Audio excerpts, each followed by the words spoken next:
साथियों, आज हम एचसीएफ याद करेंगे। जो यूक्लिड विभाजन विधि से, जो एल्गोरिथम विधि से निकालना होता है उसको हम निकालेंगे, क्योंकि यूक्लिड विभाजन से जो एचसीएफ निकालना होता है वो हर साल क्वेश्चन पूछा जाता है। ठीक है, तो देखिए इसको कैसे निकालते हैं। सबसे पहले तो हम जानते हैं कि एचसीएफ जो होता है यूक्लिड विभाजन से, वो कैसे निकाला जाता है। तो यहाँ क्वेश्चन में दिया हुआ है कि 127 और 228 का मान निकालना है। ठीक है, तो 187 है, 77 है, 177 और 228 का यूक्लिड विभाजन से एचसीएफ ज्ञात करना है। तो इसको कैसे निकालते हैं।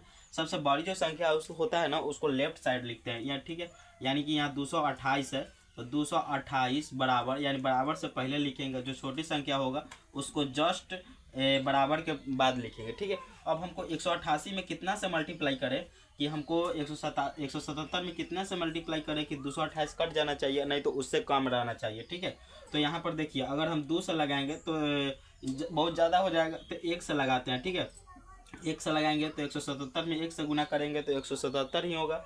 और जब 228 में 177 को घटाएंगे तो 1, और यहाँ हो जाएगा 5, और यहाँ हो जाएगा कुछ भी नहीं, यानी कि 51 आया। ठीक है, तो यहाँ 51 जो हो गया वो मेरा शेष हो गया। तो शेष जो होता है वो प्लस देकर यहाँ लिखा जाता है। ठीक है, अब ये जो संख्या है इसको हम बराबर से पहले लिखेंगे। बराबर से पहले ये संख्या यानी 177 को लिखेंगे।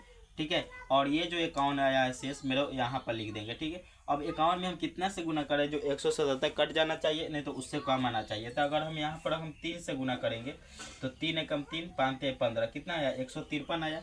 और यहाँ 177 है, 4 से गुना करेंगे तो ज़्यादा आ जाएगा 177 से, तो 3 मरतबे ही रहने देते हैं। ठीक है, 3 मरतबे रहने देते हैं। तो अब कितना आया, 153। तो 177 में हम 153 को घटा देंगे, 153 को घटा देंगे तो यहाँ कितना आ जाएगा, यहाँ 4 आएगा, यहाँ 2 आएगा, यहाँ कुछ भी नहीं, यानी कितना आया, 24 आया। तो फिर 24 शेष को जो होता है यहाँ पर लिख देंगे। ठीक है, उसके बाद क्या करेंगे, फिर बड़ा संख्या जो 177 यहाँ लिखे थे, फिर उसी तरह 51 को हम बराबर के पहले लिखेंगे, यानी कि लिख दिए। अब ये जो संख्या है 24, इसको हम यहाँ लिखेंगे। अब 24 में हम कितना से गुना करें, जो 51 कट जाना चाहिए, नहीं तो उससे कम, तो 51 तो होगा नहीं, तो 24 दूना 48, 2 मरतबे 48 कर देंगे। ठीक है, तो 51 में से 48 घटाएंगे तो कितना आ जाएगा, 3 आ जाएगा। ठीक है, अभी फिर ये संख्या को हम पहले लिखेंगे, 24 के बराबर के पहले 24। अब ये जो संख्या है इसको यहाँ पर 3 लिख देंगे।